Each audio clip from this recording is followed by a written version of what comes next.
माझ्या जमलेल्या सर्व माझ्या सहकारी बांधवांनो आणि भगिनींनो,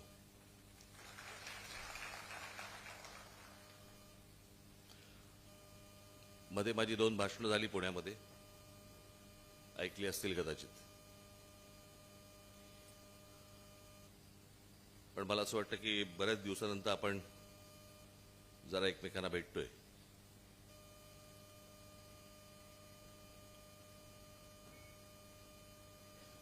निवडणुकांमध्ये काय झालं, काय झालं, कशामुळे झालं, याच्यावरती काम चालू होतं. तंगड्यावर करून पडलं नव्हतं.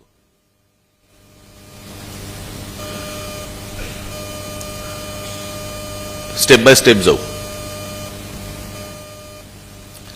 सर्वप्रथम मी दिलगिरी व्यक्त करतो तुमची सर्वांची की तुम्हा सर्वांना मला वाढदिवसाच्या दिवशी भेटता नाही आलं.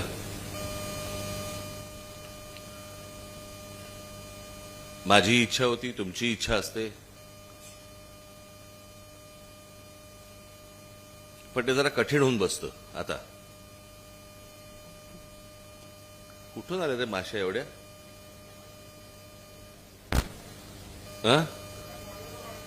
काय काय हो नाही, इथून तिथून गेला चला, बोलताना आत गेली तर प्रॉब्लेम.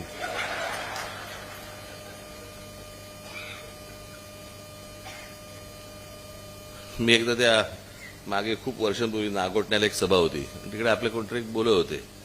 इतकी ते रात्रीच्या वेळेला इतकी त्या दिव्यांमुळे पाखरं यायची आणि तो आपला भाषण करतोय,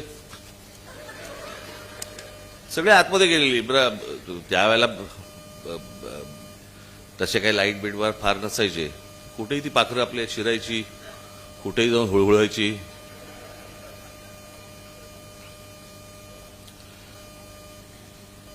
ते होतं असं की ते वाढदिवसाला तुम्ही सगळेजण येता, प्रेमाने येता, भेटायची सर्वांची इच्छा असते, माझीही असते. पण ते हल्ली काय झालं, मी ते मागे बोललो होतो ना, ते मोबाईल फोन बंद करा ना आता. मी प्रत्यक्ष उभा आहे तरी मोबाईल बंद बघतायत मला.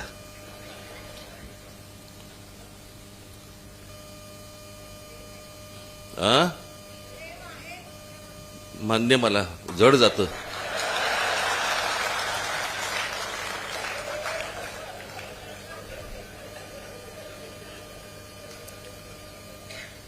आणि मग ते काय होतं, इतके सगळेजण लोक येत असतात, मग एक तासाभरानंतर मग ते सगळं इरिटेशन सुरू होतं. यावेळेला खरं तर मी तुम्हाला असं वाटलं असेल की बाबा बाहेर जावी सांगून मी घरीच होतो. घरी नव्हतो, म्हणजे घरी होतो पण बाहेर जायचं होतं. आईने सांगितलं की नको, घरीच थांबू आपण, बाहेर जाऊया नको. मग घरी थांबलो. मग काही जण आले तरी पण. मग माझी आता आल्यावरती काय सांगू, पत्र वाचलं नाहीस का? पण ते घरच्या घरीच सगळं होतं, त्याच्यामुळे ते होऊ शकलं नाही. पुढल्या वर्षी निश्चित बाहेरगावी जाईन, काळजी नसावी.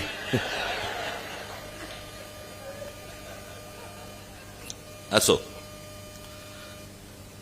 आज तुम्हाला इथे अभिजित येऊन त्यांनी आपल्याला SIR बद्दल अनेक गोष्टींची माहिती दिली. आजचा खास करून हा मेळावा मी तेवढ्यासाठीच आज बोलवला की SIR या गोष्टीकडे दुर्लक्ष करू नका. SIR तर येतच आहे, त्याच्यातनं पश्चिम बंगालमध्ये, बिहारमध्ये काय झालं आपण पाहिलंच. त्याच्या अगोदर आपल्यापैकी अनेकांचं आणि आपल्यापैकी आपल्याकडे असलेल्या अनेक इतर राजकीय पक्षांच्या देखील अनेकांचं या मतदार याद्यांवरती लक्ष नसल्यामुळे काय काय गोंधळ होऊ शकतात. आणि आता निवडणुका ह्या ही गोष्ट इतक्या प्रोफेशनल लेवलवरती आलेली आहे की यांच्याकडे दुर्लक्ष करणं म्हणजे तुमचं संपूर्ण. तुम्ही एक गोष्ट लक्षात घ्या, प्रत्येकाची इच्छा असते की बाबा मला खासदार व्हायचंय, मला आमदार व्हायचंय, मला नगरसेवक व्हायचंय. पण आपल्या ह्या असल्या चुकीने आपण आयुष्यातली 5-5 वर्ष घालवतोय, ह्याचा काही आपल्याला अंदाज येतोय का? आज 20 वर्षापूर्वी ज्या वेळेला तुम्ही सगळं सहकारी माझ्याबरोबर सगळेजण आलात, त्यावेळेला तुमची मुलं किती वर्षाची होती आणि आज ती किती वर्षाची आहेत याचा जरा अंदाज घ्या. आणि त्याच्यातनं आपण काय काय गोष्टी, तुम्ही आंदोलनं करता, उत्तम आंदोलनं करता,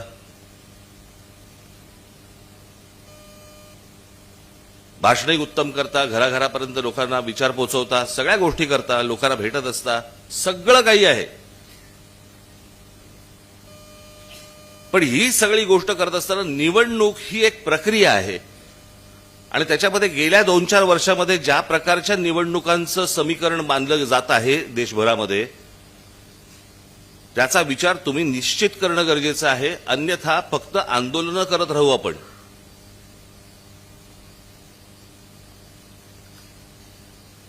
मी आता परवा दिवशी पण आपला तो आपला विभाग अध्यक्ष ते महाराजांचा महेश परकसे, महाराजांच्या जिरोटोपावरती जैनांचा झेंडा,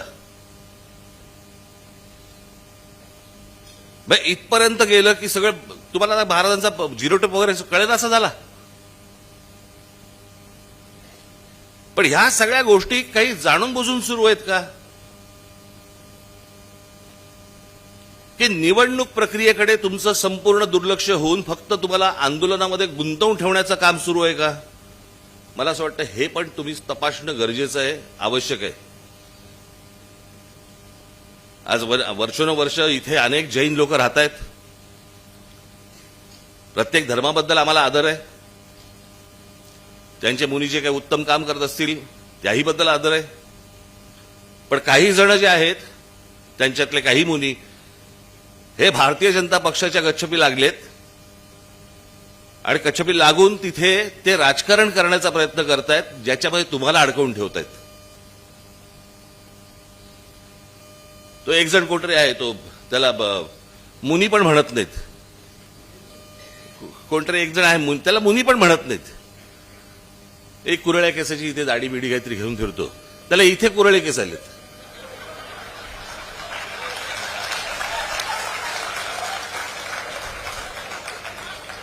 चला उलट झालं की काय झालं?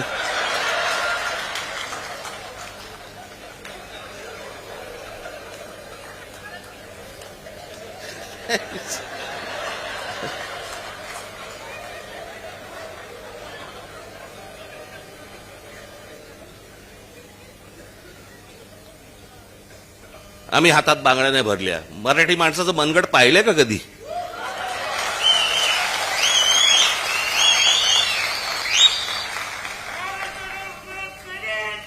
आम्हाला कुठचेही वाद नकोयत, भांडणं नकोयत, परंतु वाद उकरून काढणार असाल आम्ही रस्त्यावरती उभे राहू.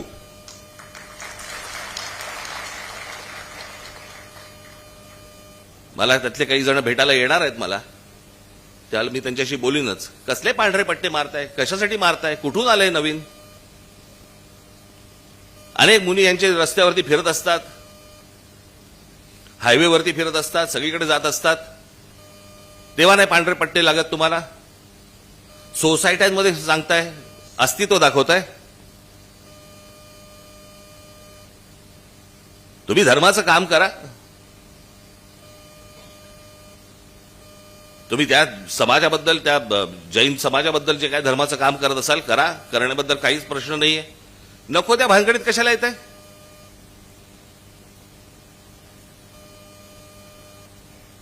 मध्यंतरी तो कबुतराचा विषय काढला होता, आता हा पांढरा पट्ट्यांचा विषय.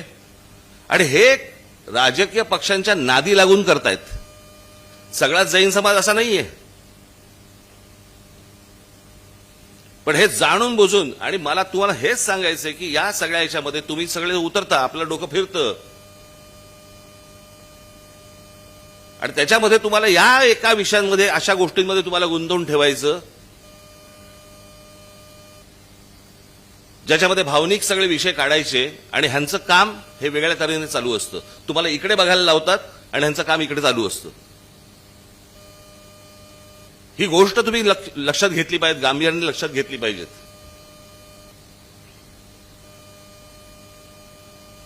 संपूर्ण देशाचा विचका झालेला आहे, राज्याचा विचका झालाय. मला ना कोणाची सत्ता आहे आणि कोण विरोधी पक्षात आहे वगैरे, कोणाला सत्ता मिळवायची आहे, हा सगळा भाग बाजूला सोडा. आपण आपल्या राज्याचं काय नुकसान करतोय, आपण आपल्या देशाचं काय नुकसान करतोय. आज बेरोजगारीचं प्रमाण इतकं प्रचंड मोठ्या प्रमाणावरती वाढलेलं आहे, काही लक्ष आपलं तिकडे?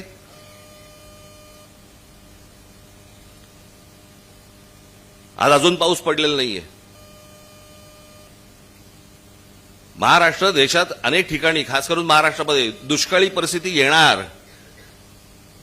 आणि आमच्याकडे काय चाललंय? खासदार फोडणं, आमदार फोडणं, नगरसेवक फोडणं. आमची सत्ता कशी टिकेल, वाटेल तेवढे पैसे आम्ही द्यायला तयार आहोत. माणसं विकली जात आहेत. मला असं वाटतं राजकीय पक्षाच्या कार्यकर्त्यांनी या गोष्टींचा विचार करायला नाही पाहिजे. जनतेने करायला पाहिजे, लोकांनी करायला पाहिजे. की ज्यांना निवडून आणण्यासाठी तुम्ही 4-4, 5-5 तास, 2-2 तास तिथे उन्हामध्ये त्या रांगेत उभे राहिलात, तो माणूस 50-100 कोटीसाठी म्हणून विकले जातात. त्यांना पुन्हा तुम्ही परत उभे करणार का? आत्ताही जर समजा ते परत आले तर तुमची प्रतिक्रिया काय असणार त्याच्यावरती?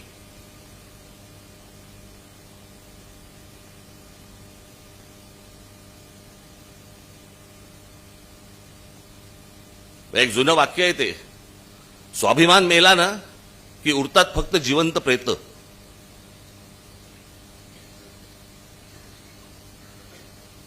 आणि हे ज्या प्रकारचं राजकारण आता महाराष्ट्रामध्ये, देशामध्ये जे सुरू आहे, भविष्यातल्या येणाऱ्या पिढ्यांना आम्ही काय सांगणार आहोत? आम्ही विकले गेलो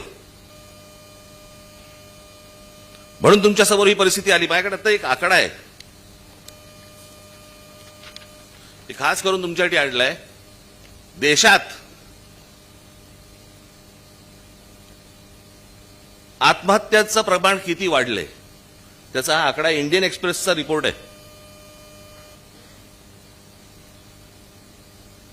काश्मीरमध्ये 16 लोकांनी आत्महत्या केल्या. मग अजून कुठेतरी जम्मूमध्ये, इथे तिथे सगळीकडे आलेत. प्रत्येक राज्याच्या दिलेल्या आहेत. कुठे 11, कुठे 42, कुठे 106 आत्महत्या. मिझोराम या भागामध्ये. त्याच्यानंतर 615. त्याच्यानंतर तुमच्या गुजरातमध्ये, मध्य प्रदेशमध्ये 15,000. गुजरातमध्ये 8,000. सर्वात जास्ती कुठे आहेत? 22,174.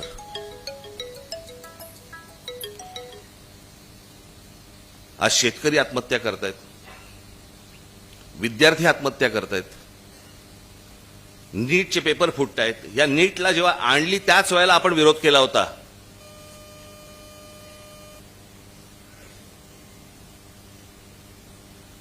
आज लहान मुलं पळवण्याचा प्रकार वाढलेले आहेत. खासदार आमदार जसे पळवले जातात तशी लहान मुलं पळवली जातात. मुली पळवल्या जात आहेत. त्याचे व्यापार होत आहेत.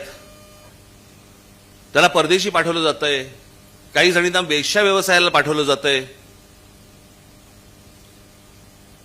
एवढे सगळे प्रश्न आज आपासून देशासमोर उभे असताना आमच्याकडे काय चालू आहे? आमची सत्ता टिकावी म्हणून आम्ही करोडो रुपये टाकायला तयार आहोत.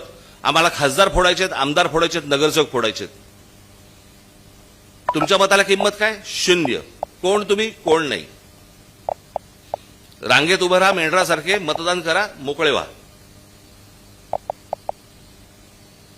आज हे भारतीय जनता पक्षाकडनं सुरू आहे, उद्या दुसऱ्या पक्षांकडनं सुरू होईल. काही दुसऱ्या इतर पक्षांकडनं अगोदर, ह्याच्या अगोदर पण झालेलं आहे. याला निवडणूक म्हणणार? मी खाला आम्ही बसलो असताना मी म्हटलं बरं झालं चला आपले खासदार निवडून नाही आले.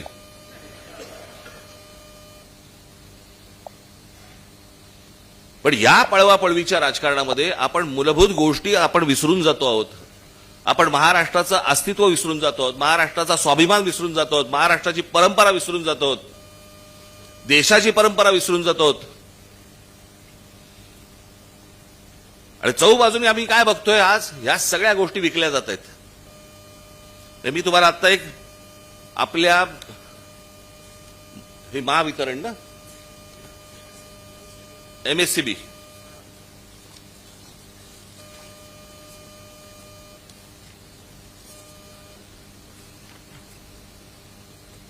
MSCDCL, Maharashtra state electric distribution, बरोबर, वितरण. याचा भारताच्या पॉवर मिनिस्ट्रीने आत्ता एक आकडा काढला. तुम्ही नीट लक्षात ठेवा मी काय बोलतोय.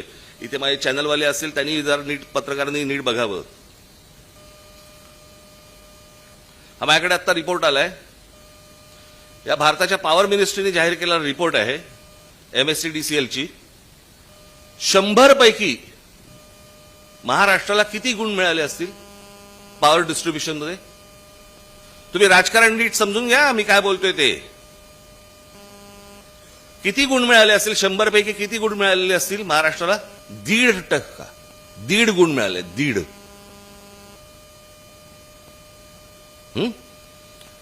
या 1.5चा अर्थ कळतोय तुम्हाला? यांचा आता IPO येतोय. MSCDCLचा आता IPO येतोय, म्हणजे लोकांकडनं पैसे घेण्यासाठी. ज्याला 1.5 मार्क आहे त्याच्यात कोण गुंतवणूक करणार मला जरा सांगा. कोण येणार गुंतवणूक करायला? फक्त. म्हणजे हे एकदा ताब्यात आलं संपूर्ण महाराष्ट्राचं डिस्ट्रीब्युशन की महाराष्ट्राची वीज हे अदानी ठरवणार. तुम्हाला कोणत्या भावाने विकायचंय, तुमच्याकडची कशी मीटर तोडायची आहेत, तुम्हाला कसं तुम्ही जर पैसे नाही भरू शकलात तर कसे तोडायचे, अंधारात कसं ठेवायचंय, ह्याचे सगळे उपाय सुरू आहेत. मुंबई ठाणा महाराष्ट्रातल्या जमिनी तर देतातच आहेत, जंगलं दिली जात आहेत. तुमची वीज ही देखील दिली जाणार, उद्या पाणी दिलं जाणार. गुलाम आहात का तुम्ही? यांच्यासमोर आम्ही भिका मागायच्या आणि मग हे काय करणार? पुन्हा परत तुम्हाला आंदोलनामध्ये गुंतवून ठेवणार. हे चक्र कसं फिरते बघा. परत तुम्हाला आंदोलनामध्ये गुंतवून ठेवणार, मग लोक आपल्याकडे येणार की आमच्याकडचे भाव वाढले, मग त्याच्यावरती आपली सगळ्यांची आंदोलन होणार, आपलीच नाही इतर पक्षांची होणार, आणि मग आपलं लक्ष तिकडे आणि ह्यांचं लक्ष SIR वर. निवडणुकीला ज्यावेळेला तुम्ही मतदानाला जाल त्यावेळेला तुमच्या लक्षात येईल आपले मतदारच नाही आहेत. म्हणजे मतदार आहेत पण त्यांची नावच नाही आहेत. आणि जरा त्या वेळेला तिथे मतदारांची नावं जर समजा गाळली गेलेली असतील तर त्या क्षणाला तुम्ही काहीही करू शकणार नाहीत.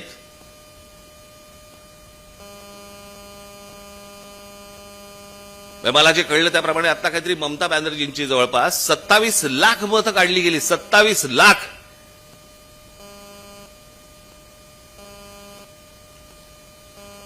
आणि कसं वेचून वेचून वेचून वेचून सगळ्या गोष्टी सुरू आहेत बघा. तिकडे केजरीवाल पडले, इथे ममता बॅनर्जी पडल्या.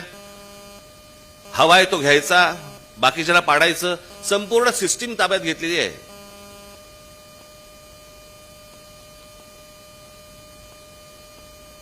मला कोण सत्तेवर आहे ना ह्याच्या मला फरक पडत नाहीये. सत्तेवर बसून तुम्ही काय करताय ना याचा मला जास्ती फरक पडतो. आपण काय धोरणं आणतो आहोत आणि त्या धोरणांमधनं आपण भविष्यातले काय पायंडे पाडून ठेवतो आहोत. उद्या दुसरे सत्तेवरती येतील, ते याहून काहीतरी अघोरी करतील आणि त्यावेळेला आत्ता जे सत्तेतले आहेत ते ज्यावेळेला बोंबा मारतील त्यावेळेला ते सांगतील तुम्ही काय केलं होतं, तुम्ही हेच केलं होतं ना म्हणून आम्ही हे केलं. आपण राज्यात काय पायंडे पाडतोय, देशात काय पायंडे पाडतोय याचं कोणाला भानच उरलेलं नाहीये.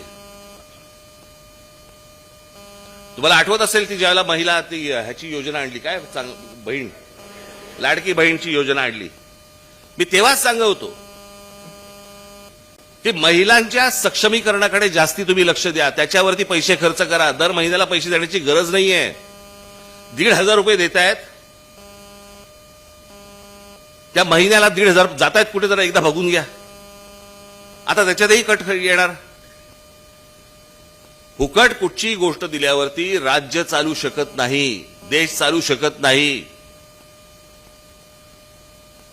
आणि मग तुमच्या मतांसाठी ज्यावेळेला या फुकट गोष्टी करायला लागतात त्याला बाकीच्या ठिकाणून गोष्टी ओरबाडून काढाव्या लागतात.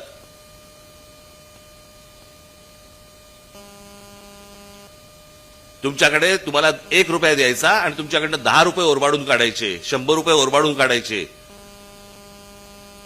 आपण हे कधीतरी गणित मांडणार आहोत की नाही, बघणार आहोत की नाही. मगाशी म्हटलं त्याप्रमाणे कोण सत्तेत आहे ह्याच्याशी मला मतलब नाही. आपण काय देशाचं वाटोळं करतोय, आपण भविष्यातल्या येणाऱ्या पिढ्यांचं काय नुकसान करतो आहोत, आपल्याला हे जर समजत नसेल काय चाटायच्या त्या निवडणुका. आणि जर समजा तुम्हाला चांगलं काम करायचं असेल, तुम्हाला नगरसेवक होऊन, आमदार होऊन, खासदार होऊन जर समजा तुम्हाला चांगलं काम करायचं असेल, तर आता ते अभिजित यांनी सांगितल्याप्रमाणे तो तिथे जाण्याचा सत्तेचा मार्ग हा मतदार यादीतनच जातो. खरा मतदार कोण आहे, खोटा मतदार कोण आहे, खोट्या मतदारांवरती तुम्ही ऑब्जेक्शन घेतली पाहिजेत, याच्यासाठी तुम्ही फिरलं पाहिजेत, बघितलं पाहिजेत. आज महाराष्ट्रामध्ये आपले सगळे अनेक आपले महाराष्ट्र सैनिक आहेत, अनेक हितचिंतक आहेत. मला त्यांची साथ हवी आहे.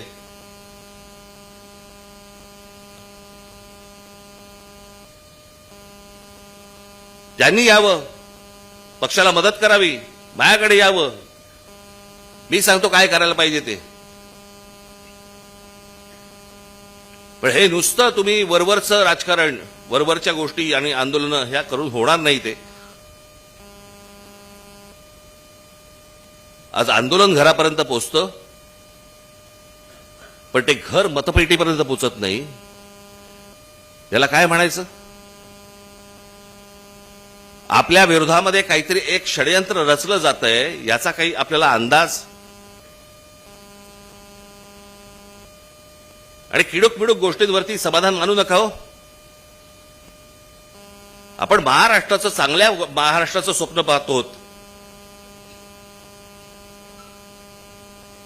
मी माझ्या पहिल्या भाषणामध्ये मी सांगितलं होतं, जगाला हेवा वाटावा असा महाराष्ट्र माझ्या हातून घडावा ही माझी इच्छा आहे.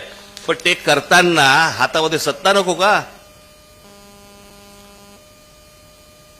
आणि 20 वर्षापूर्वीचं राजकारण आणि आत्ताचं राजकारण जमीन आसमानाचा फरक आहे, जमीन आसमानाचा. मला कळत नाही आता ते काय ते घर नोंदणीचा कार्यक्रम झाला ना, आता काय घर जनगणना नाही, जनगणना आता 30 तारखेपासून सुरू होते जूनच्या. काय घरगणना झाली आता. हे करताना त्या अधिकाऱ्यांबरोबर भारतीय जनता पक्षाचे लोक होते. कोण जात आहेत, कोणाच्या घरी जात आहेत, काय तपासतायत, काय बघतायत, तुम्हाला नको कळायला? आणि गप्पा मारता मारता, बोलता बोलता त्यांना अंदाज येतो की हा आपला मतदार नाहीये, नोंद करून ठेवतात. आणि ज्या वेळेला हे कापले जातील त्याच्यानंतर तुमच्याकडे दुसरा मार्ग नसेल. आज जनगणना ही 30 तारखेला सुरू होतेय. पक्षातल्या माझ्या माता भगिनींना, माझ्या सर्व बांधवांना माझी विनंती आहे, माझ्या सर्व महाराष्ट्र सैनिकांना विनंती आहे, डोळ्यात तेल घालून लक्ष ठेवा याच्यावरती. आता असे जाऊ नका, अरे अजून 3 वर्ष आहेत निवडणुकीला. 3 वर्ष नाही, 3 वर्षात काय गायब होईल तुमच्या खालून तुम्हाला अंदाज पण नाही येणार, कळणार पण नाही तुम्हाला.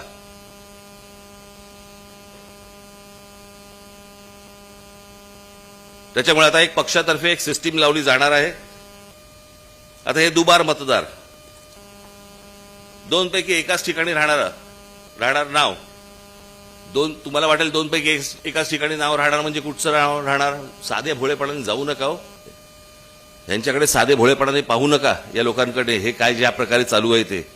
आपण काय विचार करतो, अरे नाही हा मुलगा परभणीचा आहे, तो आता सध्या राहतो पुण्यामध्ये, मग त्याचा जो युपीत राहतोय त्याचं काय करणार, जो बिहारमध्ये राहतोय त्याचं काय करणार, जो छत्तीसगडमध्ये राहतोय त्याचं काय करणार, जो झारखंडमध्ये राहतोय त्याचं काय करणार, जो गुजरातमध्ये राहतोय त्याचं काय करणार. एका वेळेला तर आपल्याकडे निवडणुका होत नाहीत. मग ते इथे मतदान करतात आणि मग गाड्या भरभरून तिकडे जातात, तिकडेही मतदान करतात. या सर्व गोष्टींवरती तुमचं लक्ष पाहिजे. हा खेळ कसा चालाखीने खेळला जातोय, समोरचे कसे खेळतायत, याचं भान आपल्याला जर नसेल तर निवडणुका लढवण्यात काहीही अर्थ नाही. तुम्हाला आठवत असेल ना, 2018 साली मी बोललो होतो, आठवतं ना? सर्व राजकीय पक्षांना सांगत होतो मी, निवडणुका लढवू नका, बहिष्कार टाका निवडणुकांवरती. हे ज्या प्रकारचं राजकारण आता सुरू आहे, ज्या प्रकारची निवडणूक प्रक्रिया सुरू आहे, हाताला काही लागणार नाही. आणि जरा थोडं बहुत जरी हाताला लागलं, हे नंतर काढून घेतील. अर्थात सत्तेचा अमरपट्टा कोणीच घेऊन आलेला नसतो. प्रत्येकाला सत्तेपासून दूर व्हावंच लागतं, हेही होतीलच. हे तुमच्या टाळ्यांसाठी नाही बोललो, हे सत्य आहे. ज्यांनी 60 वर्ष राज्य केले या देशावरती, त्या काँग्रेसची परिस्थिती बघा काय आहे.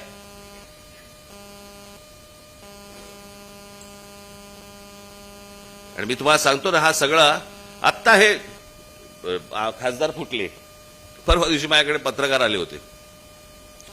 त्यांना मी 1 मार्काचा प्रश्न, मी म्हटलं माझा 1 मार्काचा प्रश्न आहे, मला 1 मार्काचं उत्तर द्या. मला म्हणले काय? म्हटलं केंद्रात सत्ता कोणाची? ते बोलले भारतीय जनता पक्षाची. म्हटलं राज्यात सत्ता कोणाची? ते बोलले भारतीय जनता पक्षाची. म्हटलं मग शिवसेनेचे 6 खासदार हे भारतीय जनता पक्षामध्ये न जाता शिंदेकडे का गेले?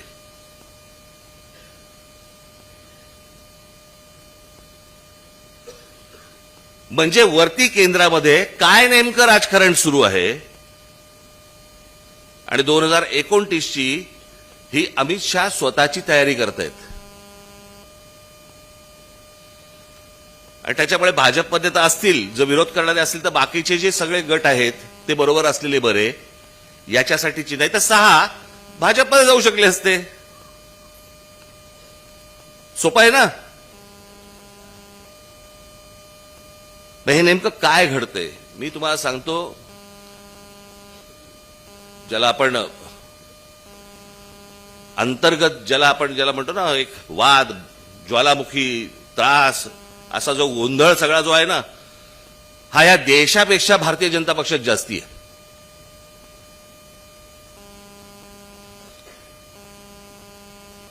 इतकं आतून सगळं त्यांच्याकडे पण पेटलेलं आहे.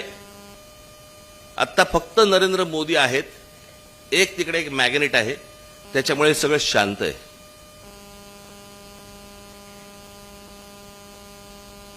पण काही जण म्हणतात वर्षभरात अनेक काही गोंधळ निर्माण होतील, केंद्रातही होतील, देशभरातही होतील, बघू. पण मला असं वाटतं की तुम्ही तयारीत असणं गरजेचं आहे. ज्या वेळेला वेळ येईल त्यावेळेला तुम्ही घट्ट जमिनीत पाय रोवून उभे असलेले मला दिसलेले पाहिजेत. आणि म्हणून या एसआयआरच्या तयारीला लागा. हे आता प्रत्येक शाखांमधनं ह्या सगळ्या गोष्टी सुरू होतील पुढच्या काही दिवसांमध्ये. आणि त्याच्यामधनं तुम्हाला सगळी मांडणी दिली जाईल. कशी माणसं, आता हे त्याच्यामध्ये BLA हे एक सगळ्यात महत्वाचा राहिला विषय. काय गडबड सुरू आहे ती पण तुम्ही लक्षात घेतली पाहिजे. अविनाश टाण, माझ्याकडे काल BLAचा रिपोर्ट आला.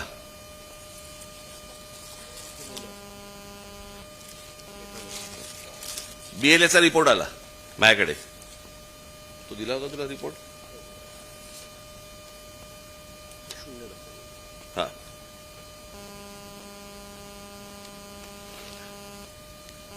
आपण BLA वरती मेळावा घेतला होता, BLA नोंदणी करण्यासाठी. म्हणून आपल्या BLAंची जी आता माझ्याकडे रिपोर्ट आला त्याच्याप्रमाणे प्रत्येक ठिकाणी 0-0-0-0-0. मला समजेना, म्हटलं बिलकुल काम नाही केलं. काल अविनाश आला होता, अविनाशला विचारलं, म्हटलं अरे अविनाश, म्हटलं ठाण्यामध्ये, संपूर्ण ठाणे शहरामध्ये मला 0 दिसतोय. जो सरकारी आकडा होता, म्हटलं 0 दिसतोय.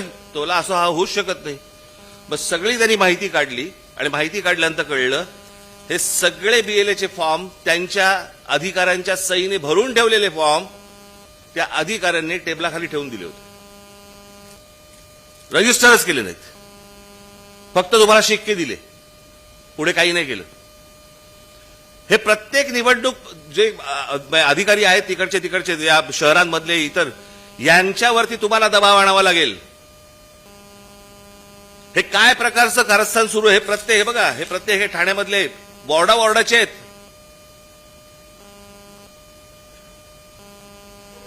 म्हणजे आता इथे हा कुठचा तू दिला होतास? ओवळा माजिवडा, बरोबर ना?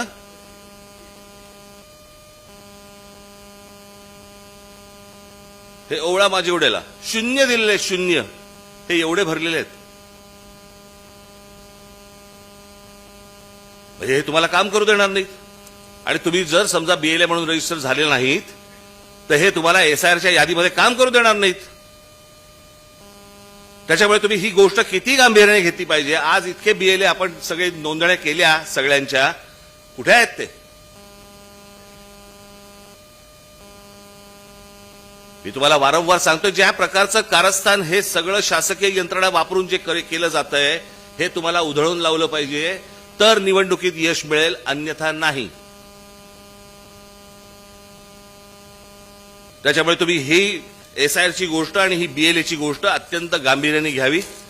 तात्काळ आपल्याला हे सगळे बीएलए आता जे आहेत त्यांना एकत्र करणं गरजेचं आहे, त्यांची नोंदणी करणं गरजेचं आहे, त्या अधिकाऱ्यांच्या डोक्यावर बसून ते सगळ्या गोष्टी रजिस्टर करणं गरजेचं आहे आणि त्याच्या पुढे त्यांना कामाला लावायचंय. काम कशा प्रकारचं करायचंय हे तुम्हाला आठवड्याभरात समजेल. समजलं सगळ्यांना? धन्यवाद. पुन्हा एकदा दिलगिरी व्यक्त करतो, वाढदिवसाच्या दिवशी भेटू शकलो नाही, पुढल्या वर्षी नक्की भेटू आपण, बरं का?